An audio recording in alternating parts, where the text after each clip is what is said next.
3 मे 2026 ही तारीख जरा ओळखीची वाटते ना? नाही. बरं मग ऐकली तर नक्कीच असेल तुम्ही.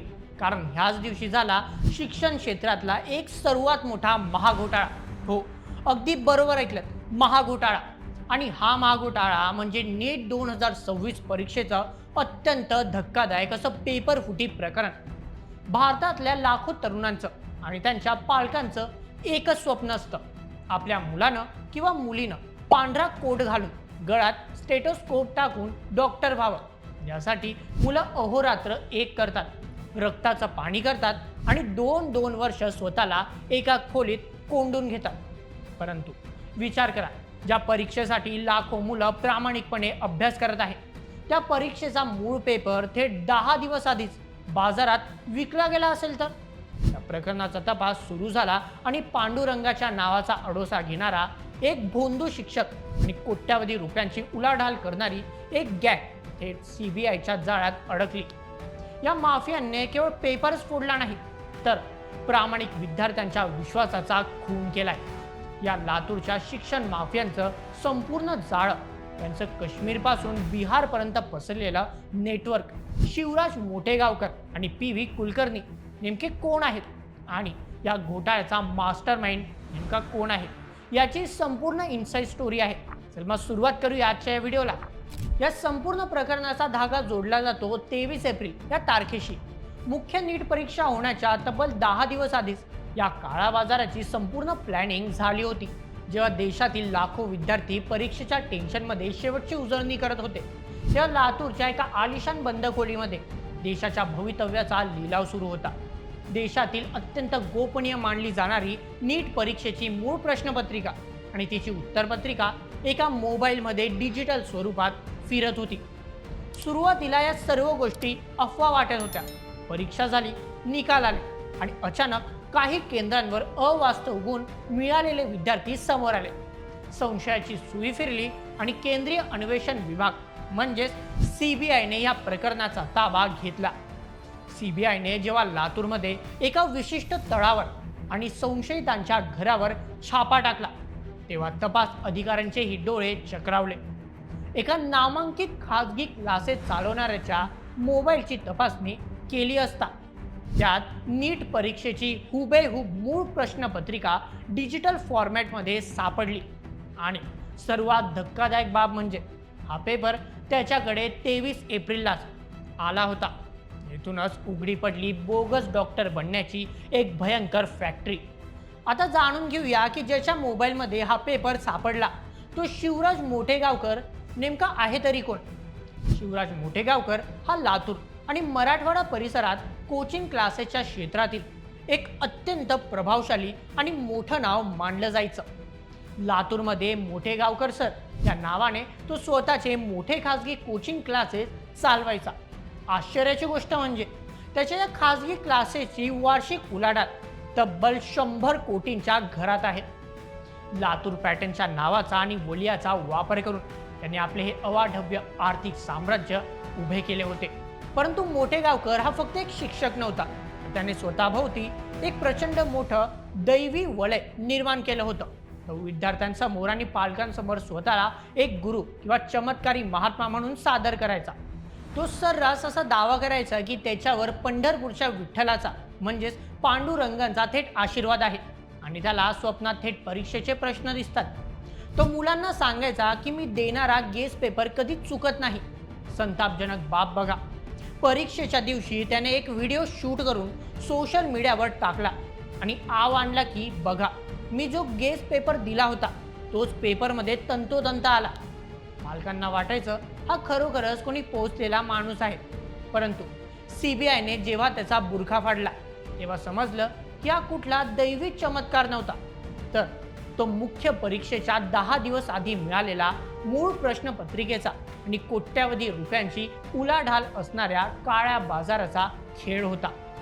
राजकीय वरदहस्त, प्रचंड पैसा आणि सत्तेच्या जवळ राहून त्याने समाजाची दिशाभूल केली होती. सध्या तो सीबीआयच्या ताब्यात असून त्याच्या विरोधात सबळ डिजिटल पुरावे उपलब्ध आहेत. परंतु मोठेगावकर हा या साखळीचा शेवटचा दुवा होता. मग या संपूर्ण रॅकेटचा मुख्य सूत्रधार आणि पेपर फोडणारा किंगपिन कोण होता? तपासातून समोर आलेलं दुसरं मोठं नाव म्हणजे लातूरचा PV कुलकर्णी. आता PV कुलकर्णीची पार्श्वभूमी आणि या प्रकरणातील भूमिका समजून घेणे गरजेचे आहे. या संपूर्ण पेपरफुटी रॅकेटचा खरा मास्टरमाइंड हा PV कुलकर्णीच आहे.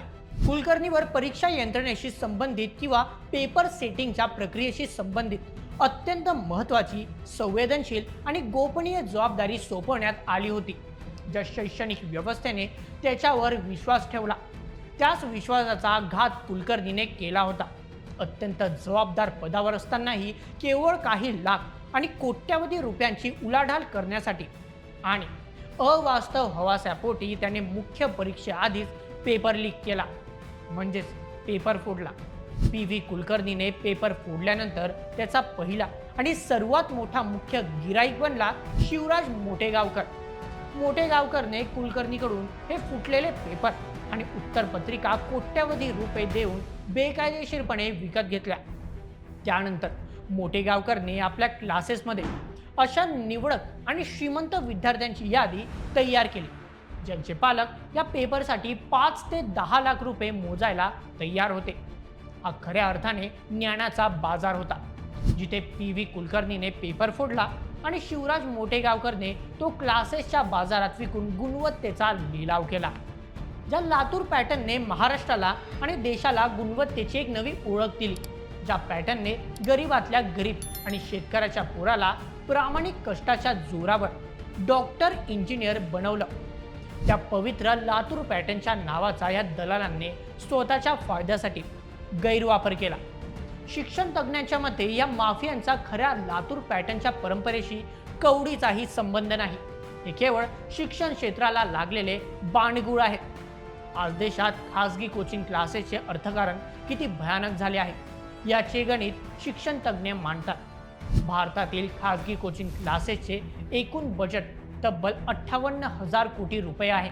हे बजेट काही छोट्या राज्याच्या एकत्रित बजेटपेक्षाही जास्त आहे.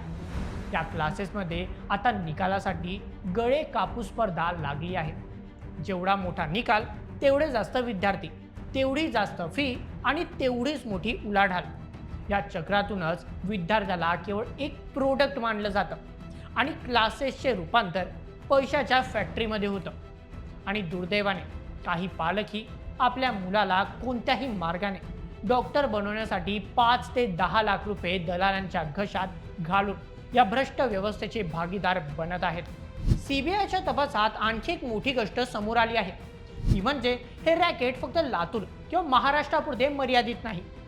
हे एक संघटित आंतरराज्यीय सिंडिकेट आहे, ज्याचे धागेदोरे काश्मीरपासून थेट बिहारपर्यंत पसरलेले आहेत. काश्मीरमधील बँकिंग भरती घोटाळा असो किंवा बिहारमधील रेल्वे भरतीची पेपरफुटी, या सर्व ठिकाणच्या माफियांचे एकमेकांशी घट्ट संबंध आहेत.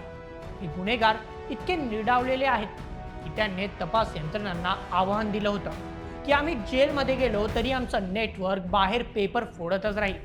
परंतु या सगळ्या घाणेरड्या राजकारणात आणि पैशाच्या खेळात सर्वात मोठा बळी कोणाचा जातो, तर तो म्हणजे प्रामाणिकपणे अभ्यास करणाऱ्या विद्यार्थ्याचा. जेव्हा एका गरीब मध्यवर्गीय मुलाला समजतं की आपण रात्रंदिवस एक करूनही आपल्याला जे मिळत नाही ते कोणीतरी पैशाच्या जोरावर आधीच मिळवून बसले, तेव्हा त्याचा व्यवस्थेवरचा, प्रामाणिकपणावरचा आणि जगातील चांगल्यापणावरचा विश्वास कायमचा उडून जातो. या मानसिक तणावातून आणि नैराश्यातून देशात गेल्या वर्षी 14,888 विद्यार्थ्यांनी आत्महत्या केल्या आहेत. या निष्पाप मुलांच्या मृत्यूला हे शिक्षण माफियाच जबाबदार आहेत. सध्या शिवराज मोठेगावकर आणि PV कुलकर्णी CBIच्या कोठडीत आहेत. त्यांच्या विरोधात भक्कम डिजिटल पुरावे मिळाले आहेत. आता गरज आहे ती या माफियांवर केवळ साधे गुन्हे न नोंदवता संघटित गुन्हेगारी रोखणारा मकोकासारखा कडक कायदा लावण्याची. एका राष्ट्रीय पाहणीनुसार 88% जनतेने अशा शिक्षण माफियांना थेट फाशीची शिक्षा द्यावी अशी मागणी केली आहे. तसेच जर ज्युनियर कॉलेजेसने विद्यार्थ्यांची उपस्थिती अनिवार्य केली तर खाजगी क्लासेसचा हा बाजार आपोआप बंद होईल. हा केवळ एका परीक्षेचा पेपर फुटलेला नाही, तर देशाच्या गुणवत्तेचा आणि प्रामाणिकतेचा पेपर फुटला आहे. प्रशासनाने आणि समाजाने आता नैतिक जबाबदारी स्वीकारून या शिक्षण क्षेत्रातील बांडगुळांना समूळ नष्ट करण्याची वेळ आली आहे. तरच प्रामाणिक कष्टाला न्याय मिळेल. तुम्हाला काय वाटतं, या शिक्षण माफियांना कोणती शिक्षा झाली पाहिजे आणि खाजगी क्लासेसच्या या बाजारीकरणावर कशी बंदी आणता येईल? तुमचे मत आम्हाला कमेंटमध्ये नक्की सांगा आणि अशाच व्हिडिओसाठी सबस्क्राईब करा बोल MH आपल्या यूट्यूब चॅनलला. धन्यवाद.